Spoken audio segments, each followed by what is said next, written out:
Buenas tardes a todos.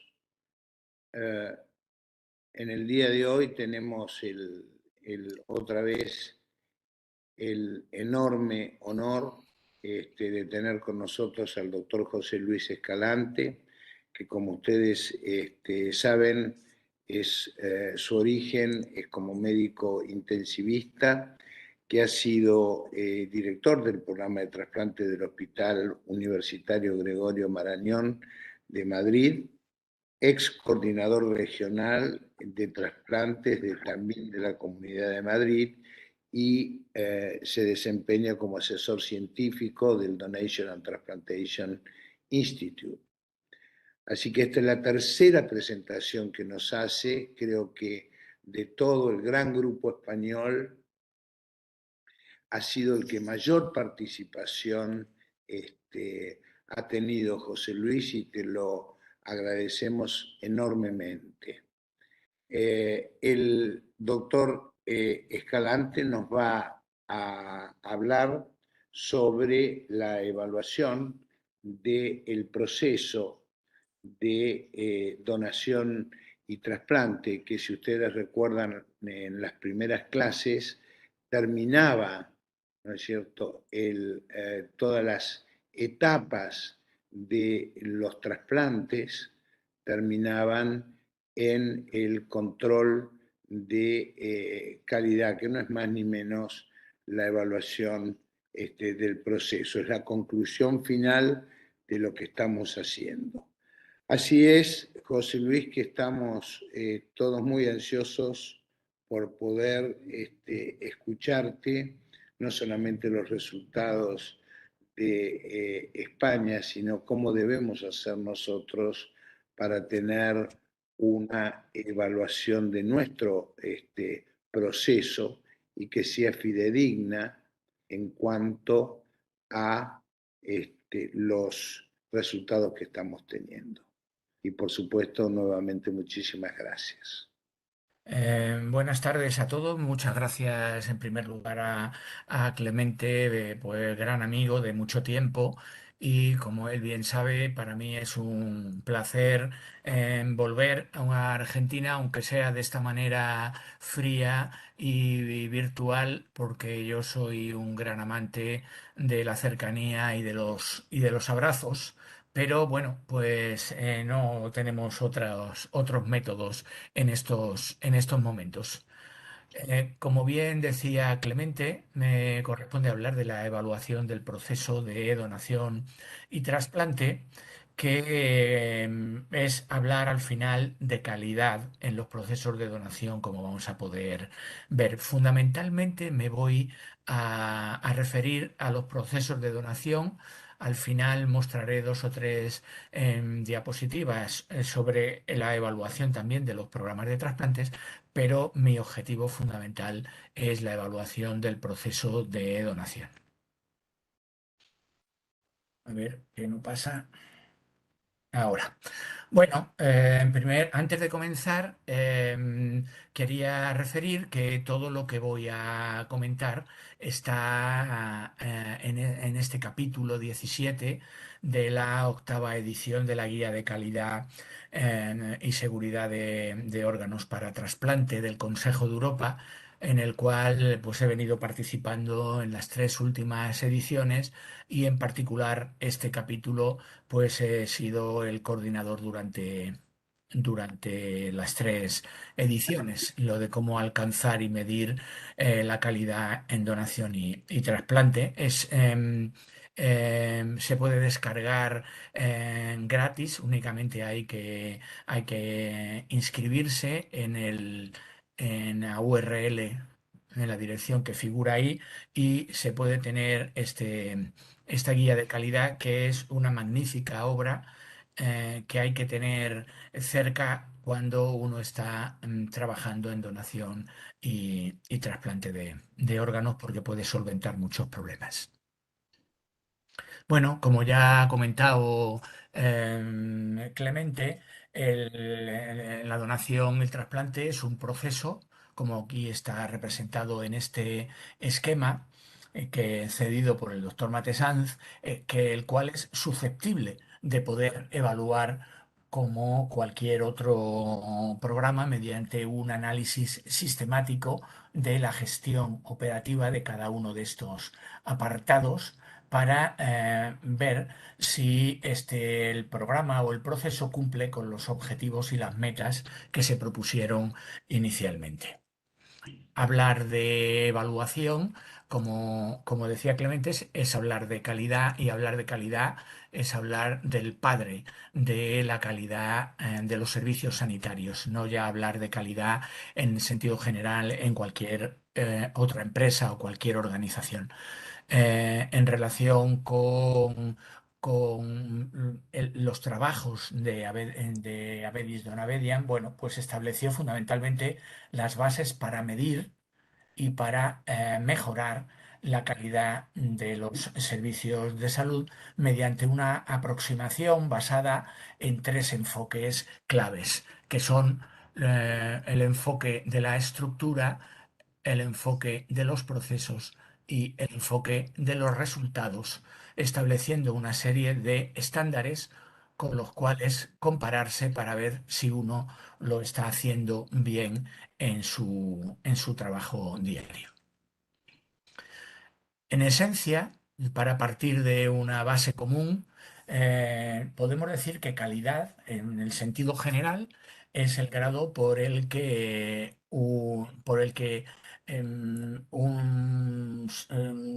las características de un producto o servicio se adaptan a los objetivos para el cual fueron creados. Aprovecho para pedir disculpas porque las diapositivas están en inglés, pero esta charla he tenido que darla varias veces en inglés y me era mucho más complicado el tener que traducirla. Esta definición de calidad, bueno, he remarcado tres palabras: degree, grado, características y objetivos. Es decir, la calidad debe ser medible, debe haberse identificado una serie de características específicas de lo que estamos trabajando y que son sus características diferenciales, y luego hay unos objetivos que son los que debemos llegar a cumplir mediante la comparación con los estándares relacionados con esas características. Vamos a verlo después durante la charla. Bueno, el hablar de calidad es hablar de una serie de dimensiones que no vamos a entrar, pero hablar de calidad de los servicios sanitarios es hablar de eficiencia, de seguridad, de adecuación o oportunidad, de accesibilidad, aceptabilidad, efectividad y atención centrada en el paciente. Estas son las características que un servicio de salud debe tener para poder ser considerado como un cuidado de calidad. Asociado a esta calidad y a sus dimensiones, necesitamos disponer de una serie de sistemas de gestión para poder analizar y evaluar esta calidad. Y un sistema de gestión de calidad es cualquier sistema que ayuda a una organización, y ya no estoy hablando de un hospital ni de un servicio sanitario, a una organización, para establecer la metodología, responsabilidades, recursos, actividades, etcétera, dirigidas a obtener buenos resultados y sobre todo medibles. Resultados con un objetivo claro, que es el de mejorar continuamente la efectividad y la eficiencia de los rendimientos de esos procesos o de ese programa. Sistemas de gestión que se utilizan globalmente por las empresas, por las organizaciones, pues son, como todos ustedes conocen, pues las normas ISO o el sistema de gestión de calidad del European Forum Quality Management, o el más dirigido hacia sistemas sanitarios o hospitales, que es el de la Joint Commission Internacional.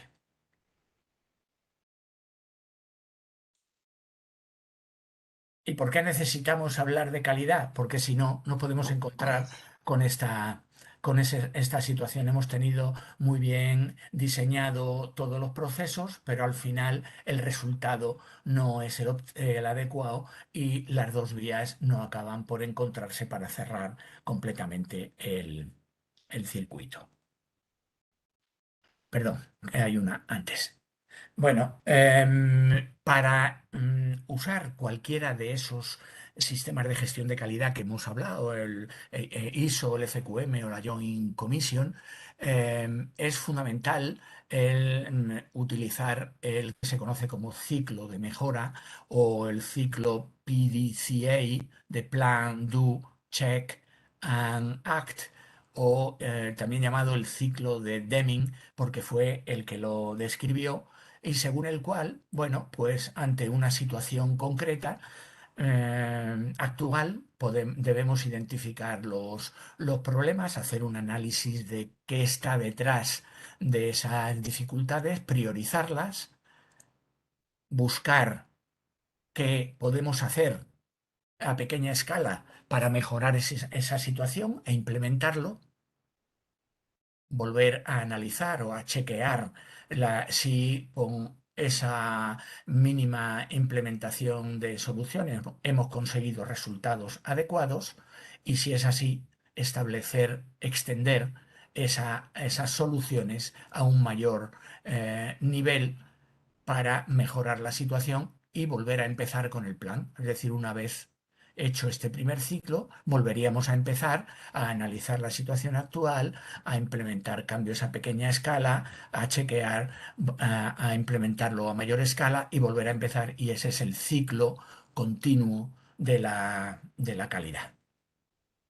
Para ello es fundamental es imprescindible utilizar sistemas de monitorización. Es decir, tenemos que tener una serie de estándar que debemos medir y con los cuales nos debemos comparar para ver si lo estamos haciendo bien o no, y a partir de ahí establecer medidas de mejora de esa situación. Porque, como bien dijo ya Deming, en Dios creemos, pero los demás debemos aportar datos, porque si no, no somos más que otra persona con una opinión. Y para que sea válida, debe haber una evidencia científica o una evidencia basada en datos.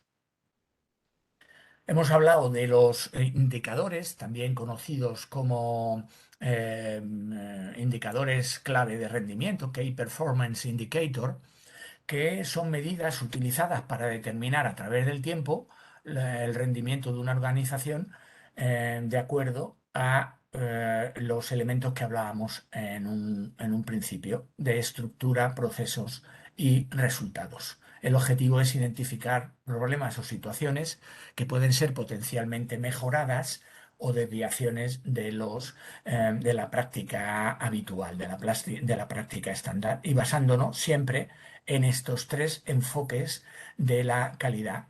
La estructura, como son los recursos y la organización del cuidado, por ejemplo, los protocolos, el staff, los recursos necesarios económicos, los procesos, cómo se está haciendo el trabajo y si está adaptado a protocolos que se están siguiendo, y finalmente si alcanzamos unos resultados adecuados comparándolos con los estándares existentes.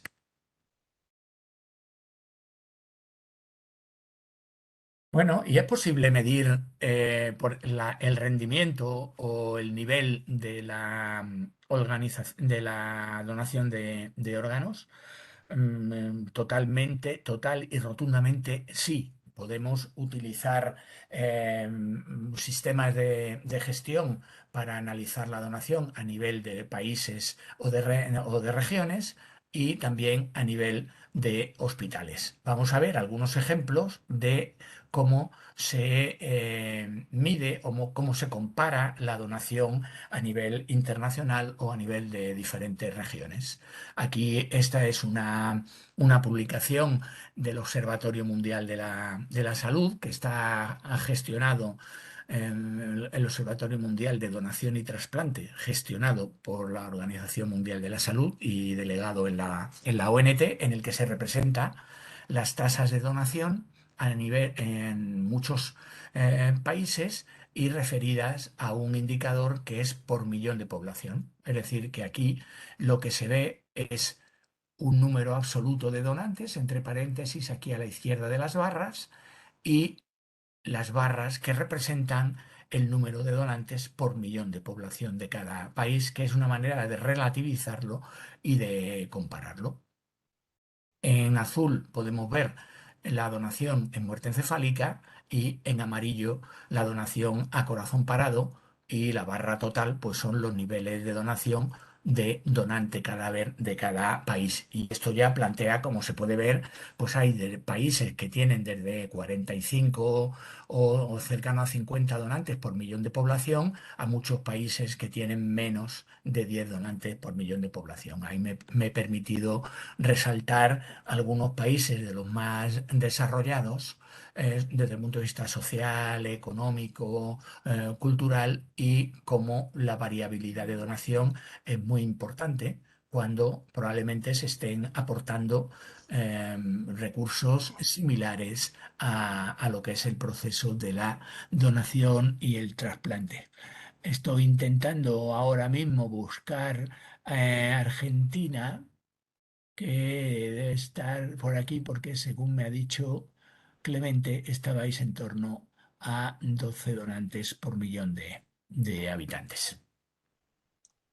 Aquí se puede ver lo mismo, pero solo referido a, a donación a corazón parado y las tasas comparativas de donación a corazón parado, donde se puede ver cómo España está en 2021 con 14 donantes por millón de población solo de corazón parado, que está representando ahora mismo el 30% de la donación en España, o Estados Unidos en 12,5, o Bélgica 11,7, Holanda, el Reino Unido y el resto de los países. Resaltar que solo 21 países en el mundo están desarrollando ahora mismo programas de donación a corazón parado, fundamentalmente controlado. Otra forma de aproximación es ver los donantes vivos y los donantes vivos según los órganos. El trasplante renal de donante vivo, o el trasplante hepático de donante vivo, u otros tipos de trasplante, pero siempre referidos, que esto me interesa mucho, por millón de población.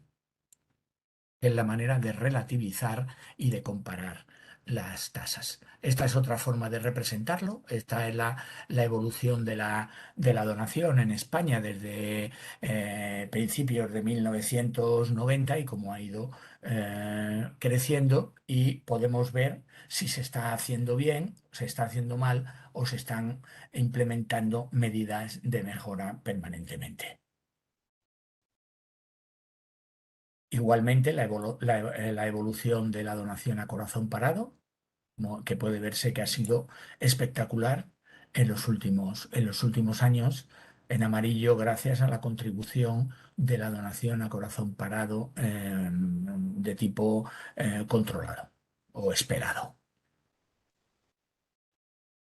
Se puede hacer una comparativa de qué ocurre en las diferentes regiones. Aquí se puede ver una comparativa de las diferentes regiones españolas, o de las diferentes regiones italianas, en las que se puede ver una variabilidad muy importante en cuanto a las tasas de donación, pues desde en torno a 50 donantes por millón de población utilizados en Toscana, y de 15 en Sicilia, o 14 en la Campania, o 13 en la Puglia.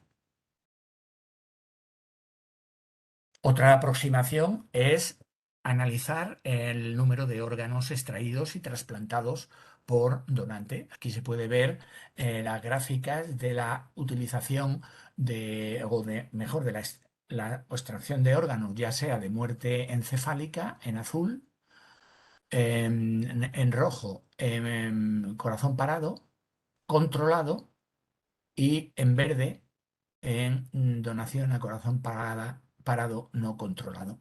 En los mismos colores en las rayas interrumpidas, pues son el número de órganos implantados, porque ya sabéis que puede haber un órgano que ha sido extraído, porque ha ido el donante a quirófano, se ha extraído el órgano, pero luego se encuentra durante el procedimiento quirúrgico o posteriormente alguna circunstancia que contraindica la, la posibilidad de hacer el trasplante.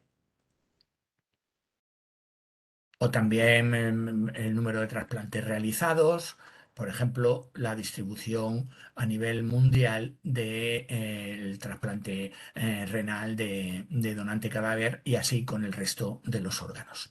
Pero no es este fundamentalmente el objetivo de mi charla de hoy.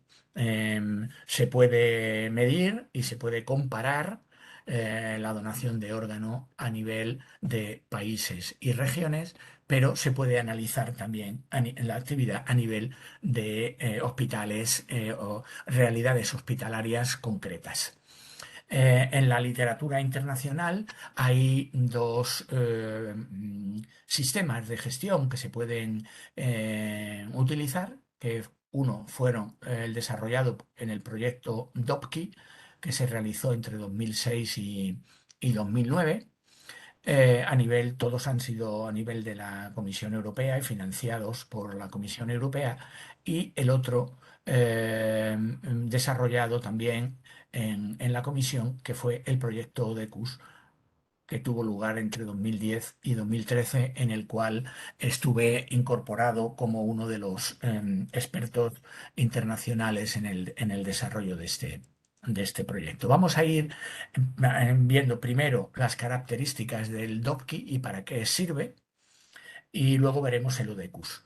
El DOPKI se centró en la aplicación de lo que se conocen como programas de aseguramiento de la calidad, Quality Assurance Program, y fundamentalmente basado en el programa de garantía de calidad utilizado en España, que se puso en marcha en 1998 y que fue el primero en el mundo en establecer este modelo. Después participaron en 12 países en desarrollar las recomendaciones de este proyecto DOZKI, que, bueno, en esencia, los países deben disponer de un programa de garantía de calidad que debe estar implementado y gestionado por la organización nacional o regional correspondiente, que se realiza y se lleva a cabo, se registra, se toman los datos a nivel hospitalario directamente por los profesionales sanitarios que trabajan directamente en los procesos de donación de órganos. Estoy hablando de los coordinadores de trasplantes de los hospitales, que se puede utilizar tanto prospectiva como retrospectivamente. Una dificultad o una restricción del DOPKI es que solo es válido para donación en muerte encefálica y que utiliza un set de indicadores basados en lo que se conoce como el análisis de fallos. Como ejemplo, he puesto el programa de garantía de calidad español, que esencialmente es una autovaloración individual dentro de los hospitales, pero que también se puede utilizar como evaluación externa, y que implica la revisión sistemática de todos los fallecidos en la unidad de cuidados, en la unidad o las unidades de cuidados intensivos que pueda haber en un hospital, para hacer un análisis y detectar los posibles donantes que no han estado adecuadamente identificados y referidos al sistema, para ver qué problemas puede haber detrás y establecer medidas de mejora. La metodología del análisis de fallos, en esencia, se revisan todos los pacientes de la unidad de cuidados intensivos, fallecidos en la unidad de cuidados intensivos, que han muerto tras una patología cerebral aguda, para identificar.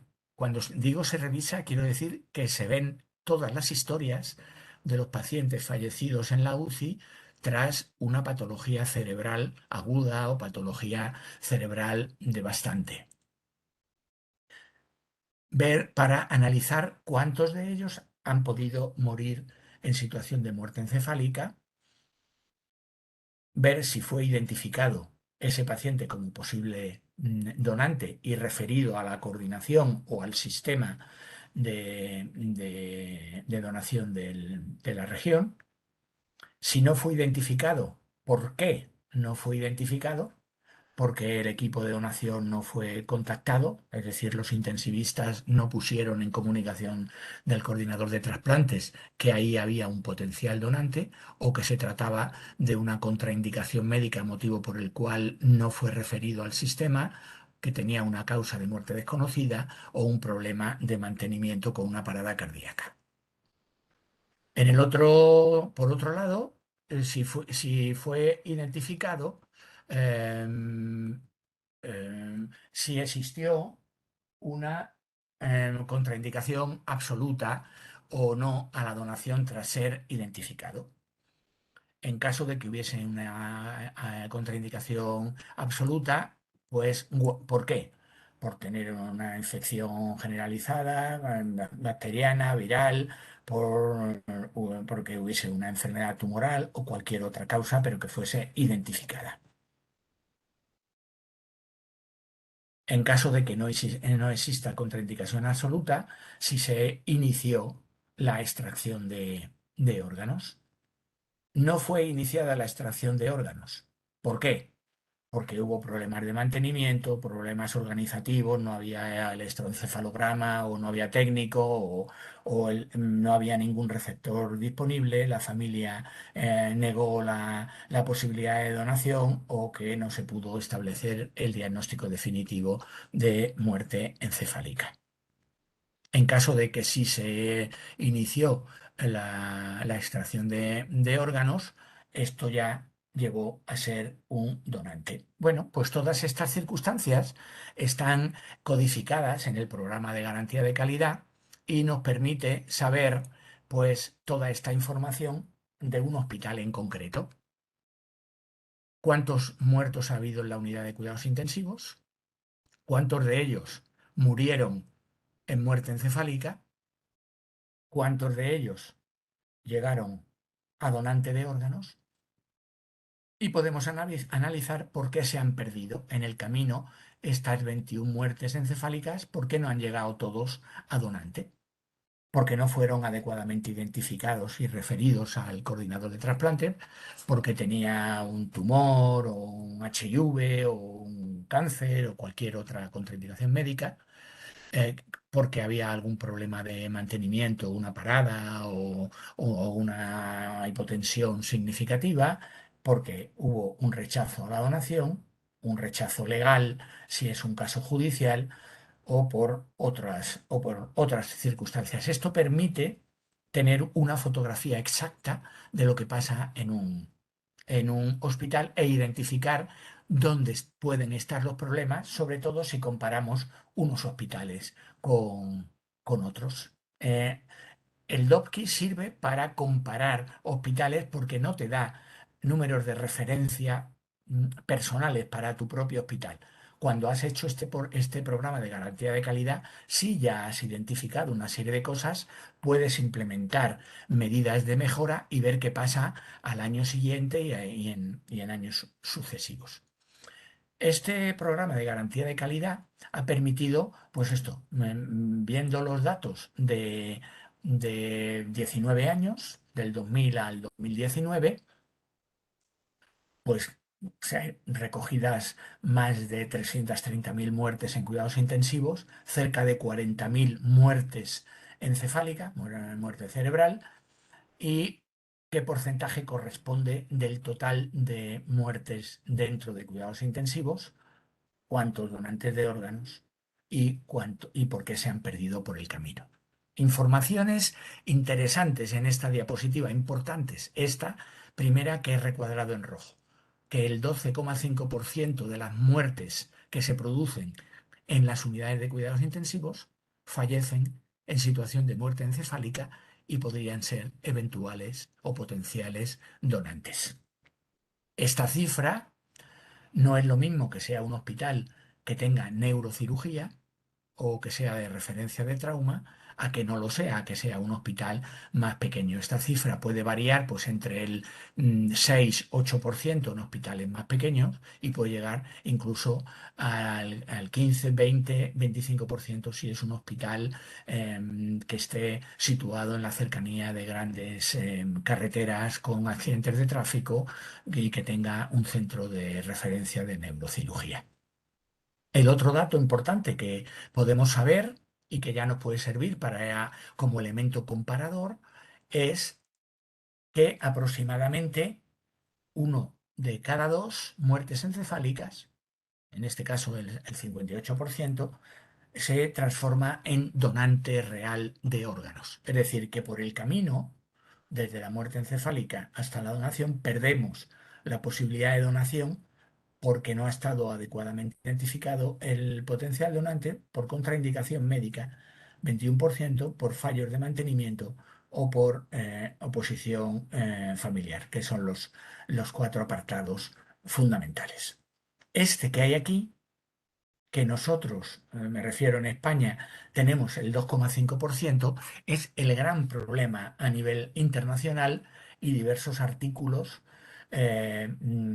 muestran cifras de que el 25% en el Reino Unido o el 40% en Bélgica o el 25% en Holanda no han sido adecuadamente identificados, es decir, no han llegado ni a entrar en el sistema, han pasado desapercibidos para el sistema. Y esto nos permite también identificar las áreas que podemos mejorar en ese hospital. Creo que me he saltado una. No, está bien. Este programa de garantía de calidad ha sido clave en el desarrollo del modelo español de donación y trasplante y de identificarlo, que cada hospital identifique sus problemas e intente poner en marcha las medidas de mejora que pueden hacer que las cifras vayan mejorando año a año. El otro gran sistema de gestión de la donación de órganos es lo que se conoce como el ODECUS, Organ Donation European Quality System, que este sí es más de uso individual, porque ya hay unos estándares internacionales publicados que se desarrollaron en el propio programa y que cualquier hospital podría empezar a utilizarlo ya directamente.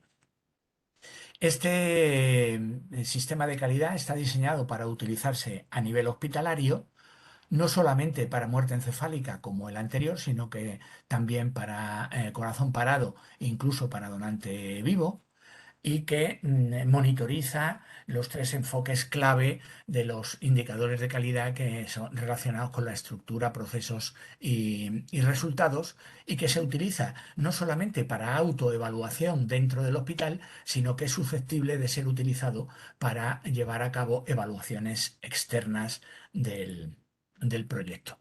Bueno, aquí no voy a entrar, es cómo se desarrolló, se hizo la metodología de desarrollo de este proyecto DEDUS. Se identificaron primero una serie de criterios de calidad, que son las condiciones que debe cumplir un servicio de salud y no, con el objetivo de ser considerado una práctica de calidad. Identificamos 123 criterios de calidad, 20 relacionados con donante vivo y 103 con donante cadáver. A partir de ahí se identificaron los indicadores de calidad, que en este caso fueron 31 indicadores de calidad relacionados tanto con donante cadáver en muerte encefálica, a corazón parado o en donante vivo. Y finalmente el modelo que se utilizó se validó en 12 hospitales de 12 países diferentes para ver que realmente cumplía en las expectativas para el que fue desarrollado. Este proyecto, aquí están los hospitales donde se realizó la validación mediante auditoría externa del proyecto de calidad. Aquí hay algunos ejemplos de los 120 criterios de calidad que manejamos. Por ejemplo, cada hospital debe tener un protocolo de identificación proactiva y comunicación de los posibles donantes. Otro, todos los posibles donantes deben ser evaluados por el equipo de coordinación de trasplantes con el objetivo de establecer su validez o su idoneidad para la donación de órganos. Todos los donantes vivos deben ser siempre evaluados por profesionales entrenados y competentes. Bueno, pues de estos 120 criterios de calidad, que muestro aquí unos ejemplos, se desarrollaron 26 indicadores de calidad del proceso de donación de fallecido, de cadáver, y 5 de donante vivo, y que, como decía antes, toman en cuenta todos estos indicadores, temas relacionados con estructura organizativa, con recursos humanos necesarios, documentación y registros relacionados con la identificación del donante, con la evaluación, con el mantenimiento del donante, en fin, con todos los temas, apartados claves relacionados con la donación. Cada indicador tiene esta estructura que no voy a entrar muy en profundidad porque si no me voy a comer el tiempo que dispongo, pero tiene cada indicador una justificación, la dimensión, por qué es relevante ese aspecto relacionado con la eficacia, la eficiencia, la continuidad de cuidados, la efectividad, las dimensiones que hemos comentado antes, una fórmula matemática para calcular ese indicador, la explicación de los términos de esa fórmula matemática, en qué población debe ser utilizado o aplicado este indicador de calidad, de qué tipo es, si de estructura, de proceso o de resultados, cuál es la fuente de datos que utilizar, la historia clínica, los registros internos de la coordinación de trasplante u otros, cuáles son los resultados. Un momentito, por favor. Te llamo ahora, Loren, que estoy en una charla. Ya estoy. Los resultados esperados y una serie de comentarios a tener en cuenta.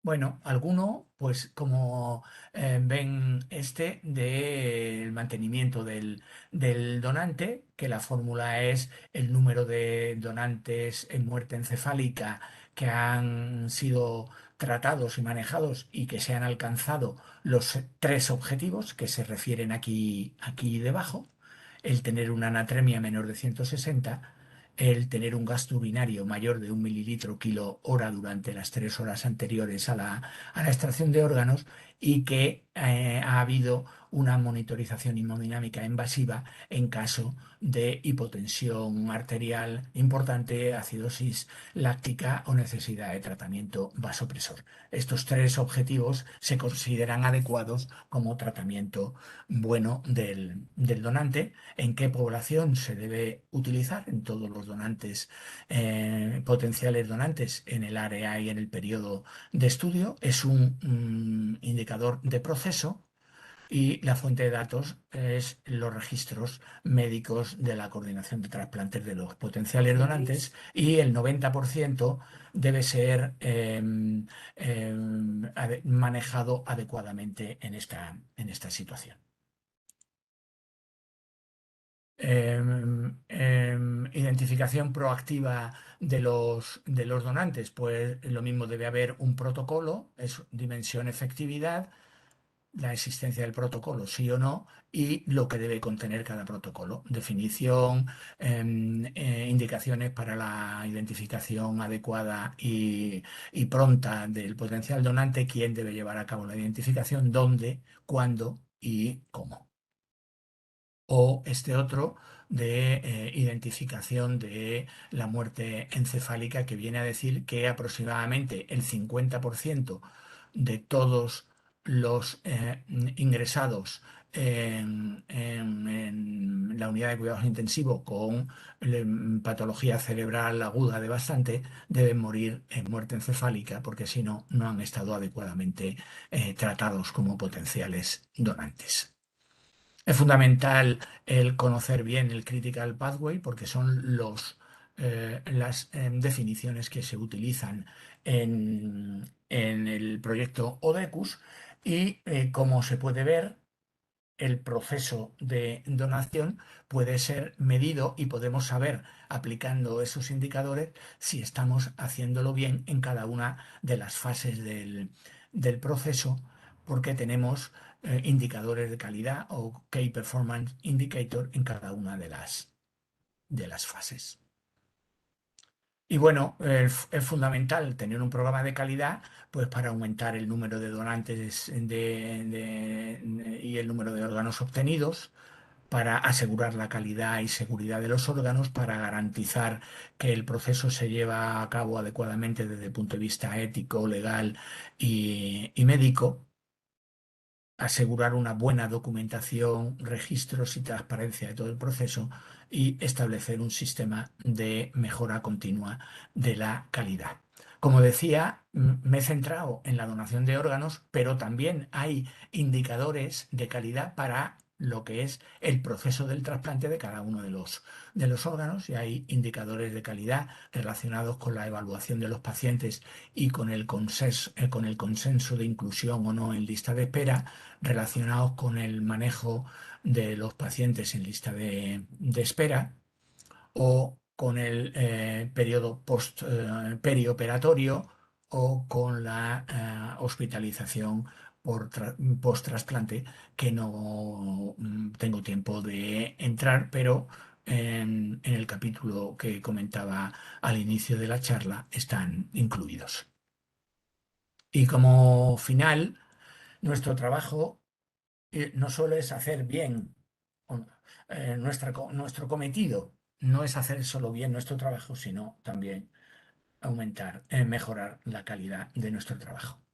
Y muchas gracias, saludos a todos desde Madrid, y os dejo con estas bonitas fotos, y sobre todo esta de abajo de la derecha, que es de la Catedral del Fútbol Mundial, que es el estadio del Real Madrid. Muchas gracias.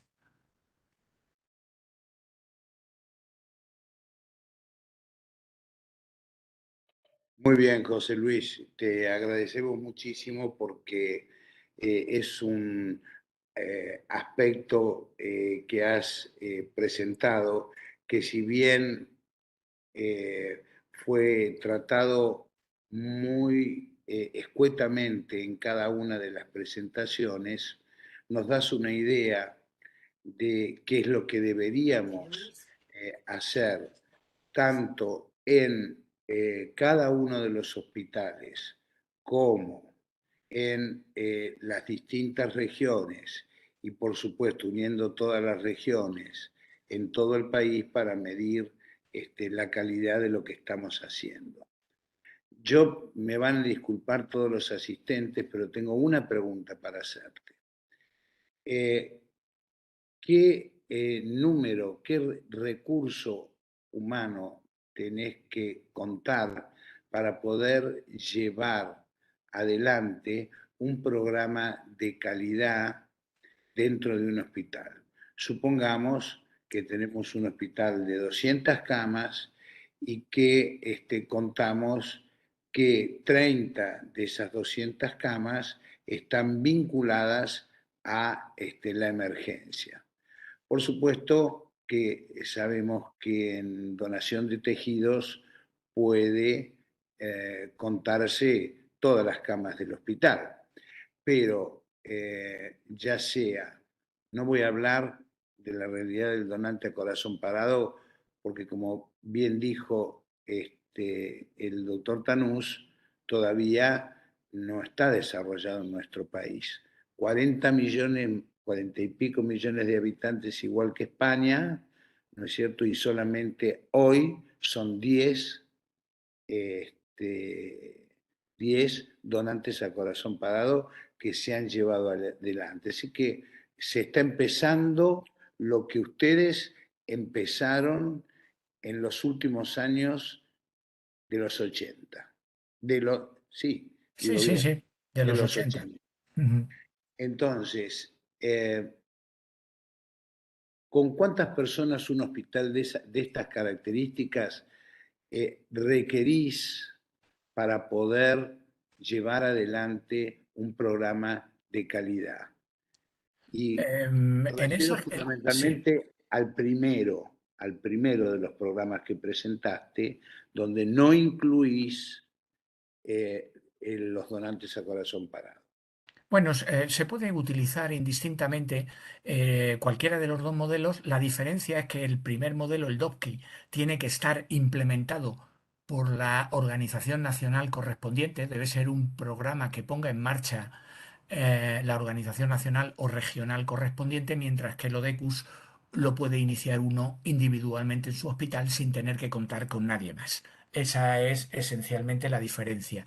Y en un hospital como ese que me comentabas, que no tenga neurocirugía, que tenga una unidad de cuidados intensivos y que tenga una potencialidad de 12 donantes al año, es decir, que tenga que evaluar en torno a 24, 30 muertes encefálicas, eh, podría funcionar con un médico intensivista a tiempo parcial y con una enfermera dedicada a tiempo pleno. Y con eso yo creo que es suficiente para llevar adelante la coordinación de trasplantes y poder implementar el programa de calidad, porque en el ODECUS no lo he puesto, pero hay manuales de cómo se debe hacer las cosas y está en la web disponible toda la información de cómo se debe hacer la evaluación, la autoevaluación de los procesos internamente en el hospital. Voy a ser un poquito más explícito. Eh, Vos, para poder implementar esto, la enfermera a tiempo completo no hace la actividad habitual de la enfermera, sino está entrenada en recabar los datos estadísticos del hospital, ¿no es cierto? Exactamente.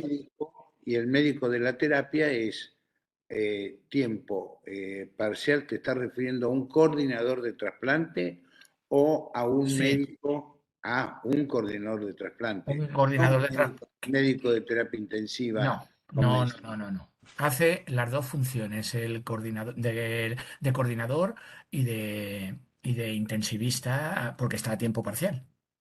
Se me ocurre que procesa los datos que le brinda el otro profesional de enfermería o el profesional de enfermería que recaba del hospital, lo ordena, ¿no es Eso cierto? es. Lo conduce.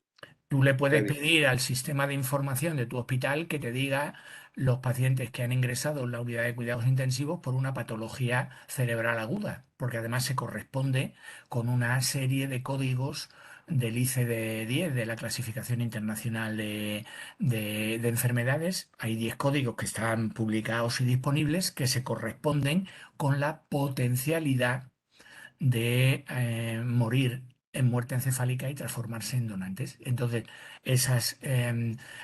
los informes médicos de éxitus de esos pacientes los revisa la enfermera. Si alguno se ha muerto por disfunción multiorgánica o por cualquier cosa que no haya sido muerte encefálica, pues se descarta inicialmente, pero si hay duda, se lo lleva al coordinador de trasplantes que ve si ese paciente ha podido morir en muerte encefálica, si ha estado adecuadamente identificado y si se han seguido todos los pasos del proceso. Está bien. No sé si, Roberto, un minutito. Sí, Roberto, no, sí, hola. quería antes de, antes de poder abrir un poquito más algunas No te preguntas, escucho. Mm. quería Sí, saber dale, dale.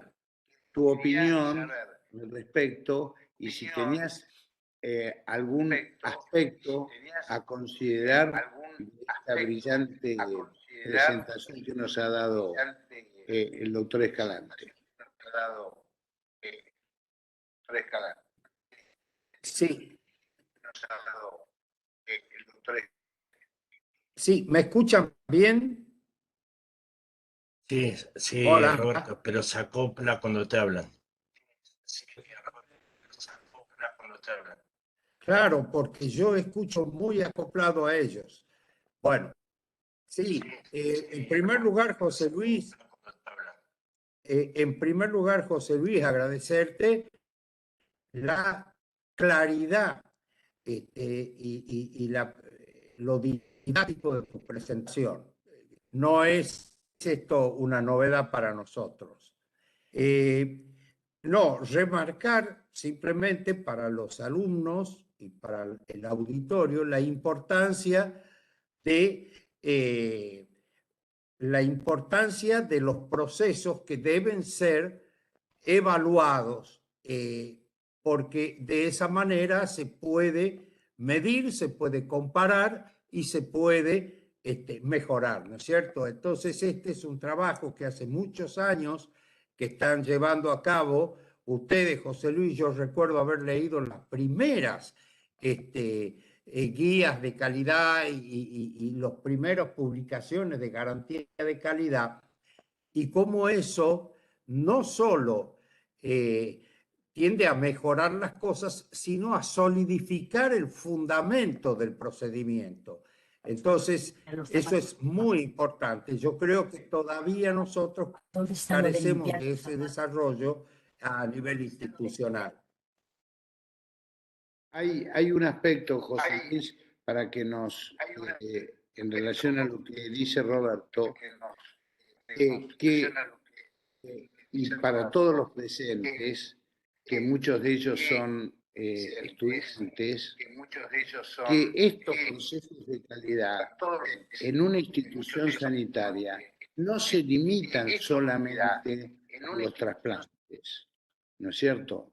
Sino cada uno de los servicios tienen este tipo de guías, ¿no es cierto?, que tienen como objetivo final mejorar la calidad asistencial. Si yo voy a un servicio de cirugía, entre otras muchas cosas, tengo que medir, por ejemplo, la incidencia de infecciones quirúrgicas que tengo. Si voy a un servicio de neurocirugía, voy a establecer parámetros de recuperación de los pacientes. Desconozco las guías, pero se me ocurre globalmente que es así. Pero fíjense, ¿no es cierto?, la gran diferencia que hay, no solamente en trasplante, sino en la organización del sistema sanitario. Y por eso, ¿no es cierto?, la calidad de la atención médica y la diferencia que hay no solamente entre distintos países, sino también entre distintas regiones. ¿No es cierto? Bueno, nosotros tenemos el deber, nos hemos dedicado siempre a trasplante. Si cada uno se preocuparía por llevar adelante cada una de esta gestión de calidad, seguramente nuestro sistema de salud tendría condiciones diferentes a las que tenemos actualmente. Hombre, yo si me permites, Clemente, Sí, yo te diría que para mí el mantenimiento de un sistema de gestión de calidad dentro de la coordinación de trasplantes forma parte del core de nuestro trabajo. Es decir, yo si voy a un hospital y veo al coordinador de trasplantes, quiero que me hable con este discurso que hemos hablado. No quiero que me diga, no, yo tengo 16 donantes, o tengo 8, o tengo 5, o tengo 25. Con eso no me está diciendo absolutamente nada. Su carta de presentación me tiene que decir cuál es el porcentaje de pacientes de los que mueren en cuidados intensivos está en muerte encefálica, cuántas muertes encefálicas se han diagnosticado, cuántas negativas familiares, cuántas paradas en el mantenimiento, porque esa es la carta de presentación y la única manera de poder hablar con tu director médico del hospital o con el coordinador regional o con el coordinador nacional. Para mí no es posible ser coordinador de trasplante en un hospital y no poder brindar estos es datos a mis compañeros, a los coordinadores de otros hospitales que son similar al mío o a cualquier directivo sanitario con el que tenga que hablar, porque esa es mi tarjeta de presentación. perfecto, clarísimo. Bueno, después de estas preguntas, eh, querríamos saber si hay alguien del auditorio que quiera hacer alguna otra pregunta al doctor Escalante. ¿Hay alguien más?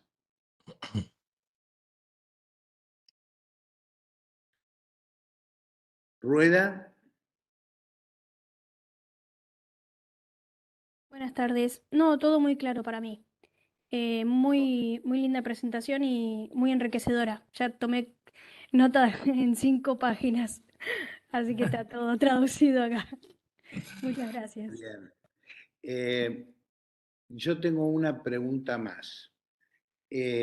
José Luis, si uno, y de hecho lo hemos intentado, con de conseguir financiación a través del Banco Interamericano de Desarrollo, que lamentablemente no pudimos lograr porque Argentina no reunía, por lo menos en el momento en que lo pedimos, una seguridad económica para que el banco pudiera financiar un programa que queríamos desarrollar en la ciudad de La Plata. Queríamos tomar los hospitales tanto públicos como los hospitales de la seguridad social, ¿no es cierto? Y poner, de acuerdo a las características de cada uno y a los principios que se establecen, una coordinación de trasplante a tiempo completo, a tiempo parcial, 1 o 2, con un equipo multidisciplinario. ¿Vale la pena para poder demostrar la eficacia y eficiencia de un sistema como el español, de poder hacer en una baja escala, una experiencia eh, independientemente de los eh, entes, ¿no es cierto?, de los entes reguladores del país en una colaboración, no en forma independiente, ¿no es cierto?, sino colaborando con las jurisdicciones y el ente rector nacional. ¿Vale la pena poder intentar nuevamente ese esfuerzo y poner todo ese grupo de gente a trabajar en una ciudad como la nuestra? Hombre, yo creo que lo decía antes en mi charla, Yo creo que el programa de garantía de calidad ha sido uno de los puntales fundamentales del modelo español, aparte de tener una estructura de coordinación con intensivistas y con una cierta organización, pero sin duda este programa ha sido clave y fundamental. Y yo creo que si conseguís implementarlo, y no hace falta que sea en muchísimos hospitales, pueden ser en un núcleo pequeño de hospitales y utilizar el ODECUS para empezar a trabajarlo. Estoy seguro que el resultado no va a ser inmediato, pero en los siguientes 2 o 3 años estoy absolutamente convencido de que daría sus resultados. Vamos, de hecho, para que te puedas hacer una idea, ahora mismo lo estamos eh, implementando en Arabia Saudí, que es una realidad absolutamente diferente desde el punto de vista cultural y de otras actividades, pero al final lo que es el programa se puede utilizar sin ningún problema y además solo con las ganas de el coordinador de trasplantes correspondiente de ese centro o con el apoyo de la dirección de su hospital. Y lo puedes hacer en 3 hospitales y no más. Está bien. No vayas a creer que en nuestra ciudad hay muchos más. Podríamos contar hospitales que tienen neurocirugía, porque los que no tienen eh, derivan los pacientes en forma inmediata. No son más de 4 hospitales públicos y otro tanto, ¿no es cierto?, de hospitales de la Seguridad Social con esas características. Serían 8 hospitales en total. Y el impacto nosotros lo habíamos programado para tenerlo a 5 años, Bueno, ¿no es cierto? Y poder demostrarlo. Bueno, pero para eso se necesitan, como decía el doctor Mañalich al inicio, como decían todos ustedes, antes del euro se necesitan pesetas, ¿no es cierto? Sin eso, los esfuerzos individuales se agotan. sí, ese es el problema, que un año se puede hacer, pero ya al segundo o al tercero, si no hay un apoyo del sistema y financiación, pues es muy complicado mantenerlo, está claro. Exactamente. Bueno, bueno, si no hay más preguntas, te queremos agradecer nuevamente, José Luis, todo esto y me vas a disculpar una pequeña diferencia. Todos estamos de acuerdo, y lo dijiste muy bien en la primera clase que diste, que la presencialidad no se reemplaza con nada, ¿no es cierto? Pero si no tuviéramos esta circunstancia tan particular y lo que hemos aprendido desgraciadamente con la pandemia y con todo lo que implicó, no tendríamos la posibilidad y el placer de poder contar con todas las actividades que en este caso nos ofrecen ustedes. Ojalá pudiéramos ir y venir, visitar, visitarlos permanentemente, todos, ¿no es cierto? Pero las circunstancias hacen que no. Y esto es una forma. Esto es Visitarlo y una forma recibirlo. de recibirlos. Exactamente. Bueno, ya lo hemos hecho, ¿eh? Ya lo Sí, hemos hecho. No con sí. la asiduidad que nosotros visitamos allá. Pero bueno, ya volveremos. Ya volveremos. Para mí ya sabéis que siempre es un placer porque estamos muy unidos y os tenemos muy cerca del corazón y todo lo que podamos hacer para facilitar la cosa, pues siempre va a ser bien recibido. Bueno, José Luis, muchísimas gracias. Muchas gracias a vosotros. Un fuerte abrazo y cuidaros todos. Y muy bien, muy bien. Lo mismo Adiós. para todos ustedes. Adiós. Hasta luego. Hasta luego. A la próxima. Adiós. Próxima. Chao, hasta luego. Chau, hasta luego, buen fin de semana y gracias. Hasta luego a todos. Buen fin de semana. Gracias. Feliz Día de la Madre para lo que son. Gracias, Jorge. Muy bien, Gonzalo, muy bien.